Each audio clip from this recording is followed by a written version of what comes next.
ఈరోజు ఎవరైతే స్వయం ప్రకటితంగా మేధావులు అని చెప్పుకుంటున్నటువంటి వ్యక్తులు ఎవరైతే ఉన్నారో వివిధ ఛానళ్లలో సంబంధించినటువంటి యూట్యూబ్ మాధ్యమాలలో శ్రీమతి కవిత గారిని కించపరిచే విధంగా వ్యక్తిగతమైనటువంటి దూషణలకు కూడా పాల్పడుతున్నటువంటి వి ప్రకాష్ ను తెలంగాణ జాగృతి హెచ్చరిస్తోంది. వి ప్రకాష్ అనేటువంటి వ్యక్తి స్వయం ప్రకటితంగా తనకు తానే మేధావి అని చెప్పేసి ప్రకటించుకొని అనేక రకాలైనటువంటి దుర్మార్గమైనటువంటి పనులకు కూడా గడుతున్నాం. ఈ రోజు కవిత గారు ఏం మాట్లాడిల్లు? కవిత గారు మాట్లాడినటువంటి అంశాలపైన చర్చ పెట్టాల్సినటువంటి మేధావి కవిత గారి యొక్క వ్యక్తిగతమైనటువంటి అంశాలు మాట్లాడేటువంటి స్థాయికి దిగజారినవన్నంటే నీ వెనుక ఎవరుండి మాట్లాడిస్తున్నో ఈరోజు తెలంగాణ జాగృతికి మొత్తం కూడా తెలుసు.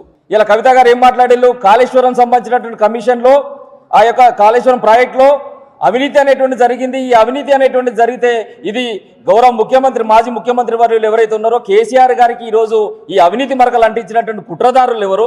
ఇలా ఇరిగేషన్ శాఖ మంత్రులుగా ఆ రోజున పనిచేసినటువంటి హరీష్ రావు గారు, బహుళజాతి సంస్థలైనటువంటి కాంట్రాక్టర్ సంబంధించినటువంటి తీసుకొచ్చినటువంటి సంతోష్ రావు గారు, మెగా కృష్ణారెడ్డి, ఎల్ఎన్టీ లాంటి నిర్మాణ సంస్థలు దీంట్లో భాగస్వామ్యం అని చెప్పేసి కవిత గారు మాట్లాడితే నీకు చేతనైతే వాటిపైన ఇలా నీ పదనైనటువంటి పదాలు ఏమన్నా ఉన్నా కానీ నీ భావదారిద్ర్యం ఏమన్నా ఉంటే దానిపైన చూపించుకోవాలి. వి ప్రకాష్ ఈరోజు కవిత గారి పైన వ్యక్తిగతంగా మాట్లాడుతున్నావు. నువ్వెవరు? 6 నెలలు నువ్వు బయటికి పోని చెప్పడానికి నువ్వెవరు వి ప్రకాష్ అని చెప్పేసి